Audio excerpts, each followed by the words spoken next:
I think no one of us here in church and outside the church right now who has never experienced running out of rice, running out of salt, running out of essentials, time and time again.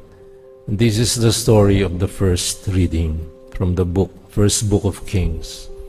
The widow, we are told, was gathering sticks. Sticks, not firewood. That was all she could gather. That was all she could carry. And that was all that was available. In other words, latak. Napag-iwanan, naubusan, walang kaya, walang aasahan. The widow was gathering sticks. But then Elijah came by, asking for the moon and the stars. Una, sabi ni Elias, pengin naman ng konting tubig. Baka naman pwedeng may tinapay rin. Aba, hindi pa nasiyahan, a little cake. The sliding scale of needs. And we all know what this means. We want the hand, we want the arm, we want the whole body. We want this, we want that. Bil mo ko niyan, bil mo ko nun. We ask for the moon, we demand for the stars. We all know what this means pag kumakain ng mani. Pag nagsimula ka, isang garapon, in no time, kalahating garapon, and then you look for Coke, and you look for something else. The Italians, I think, say, una ciliegia domanda un'altra. One cherry demands another. And you know what this means. Pag kumakain tayo ng chicharon, nauubos ang isang pakete, hindi natin namamalayan. We want more, not less. In the second reading from the letter to the Hebrews, we are told, but the one thing we cannot do without, the one thing we all need to look for, and it is not based on any sliding scale of needs. It is our ultimate need, the one sacrifice for all, the one sacrifice for all time, the one sacrifice that is the ultimate. No more, not less, and nothing more. And then the second reading tells us that despite doing that one sacrifice for all and for all time, He is coming back a second time, no longer to do another sacrifice, but to bring into fruition, pagbubunga ng kabuuan at kaganapan ng kaligtasan, to bring salvation. And this is no sliding scale. It's either you want it or you reject it. Wala pong 50-50. Wala pong dilaw at konting blue. Wala pong red and blue. It's the whole rainbow of colors. In the third reading, we are told about two contrasting figures. Ang paborito, the people whom the Lord loved to hate, the scribes. And the Lord issued a warning, mag-ingat kayo sa mga eskriba. Mag-ingat kayo sa mga eskriba. And He used a very hurtful word. And let me remind you that word used, they devour widows. Masiba, lumalamon ng mga balo. They devour the widows' houses. And beware of the scribes. And then, ano ang katumbas natin dito sa they devour? Mukbang. Diba? Usong-uso ang mukbang. Ang dami namamatay dahilan sa mukbang.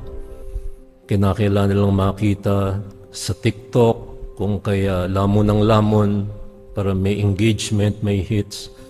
I never realized that TikTok is very harmful because they kill people. They make videos, rest in peace, so and so. Buhay na buhay. But why do they kill people in the name of hits, engagements, and likes? Kaya number 1 ang Pinoy sa TikTok sa Southeast Asia. Kahit na tayo ang lowest sa IQ sa buong Southeast Asia. Nakaka-proud, di ba? Yan ang buhay natin. Okay, so reality check for you and me. Number one, we may possess nothing, but that does not mean we have nothing to give. The widow had only sticks and a little flour left in the jar, and a little oil left in the jug. But she possessed nothing, but she had everything to give. And when kahit napatpat lamang ang kanyang tangan, ay meron siyang taglay na troso ng kabukasang palad. And this is what spelled the difference between the mukbang person and the greedy and masiba at madamot o matakaw, as the case may be.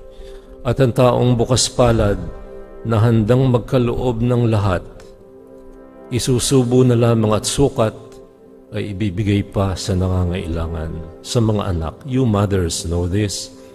You know that. Number two, reality check. Ang katotohanan ay ito. We have a sliding scale of needs. Tubig, maya-maya tinapay na, at ang huli tart. Sliding scale of needs.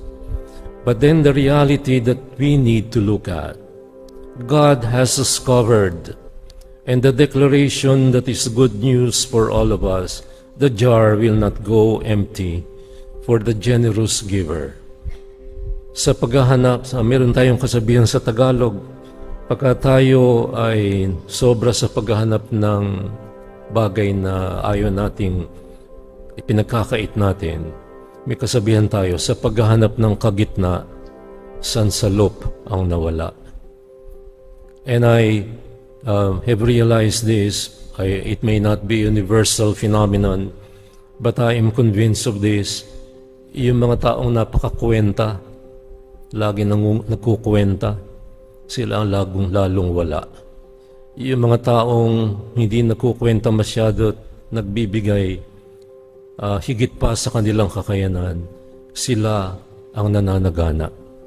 Sa paghahanap ng kagitna, sansalop ang nawala.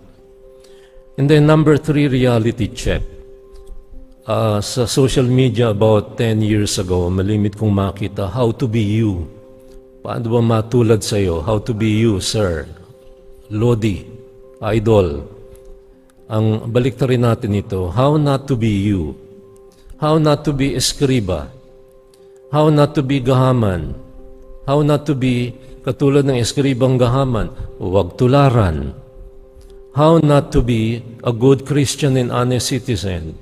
Mga eskriba sa ating political culture, huwag tularan. Yung mga namimigay ng 5,000 pesos, medical assistance, nagpapakain sa Max's restaurant at sa iba pang mga restaurant sa Sukat at sa Doña Soledad at sa Alabang. Gahaman, huwag tularan. Saan kaya galing yung 5,000 pesos na pinamimigay? How not to be like scribes and Pharisees. They devour widows' houses. They possess long robes and posh places of honor and privilege and power and plenty.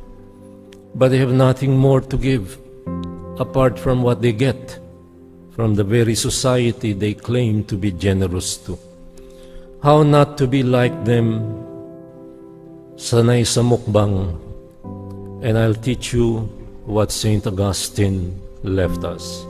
A beautiful graphic lesson on how not to be like the scribes. Let's now make it positive. How to be you in reference to the widow. Sabi ni San Agustin, nakapagtataka na ang kwento ng Ebanghelyo ay ang balo na may 2 bagul, coins. That's my Tagalog for coins in Batangas, in Cavite. Dadalo ang kanyang bagul, wala nang iba.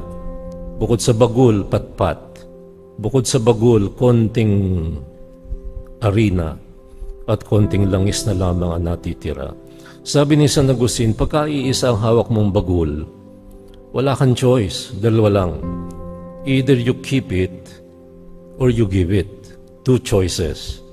But when you have 2 coins, you have more choices. First choice, you keep one. Second choice, you give the other. Third choice, you keep both.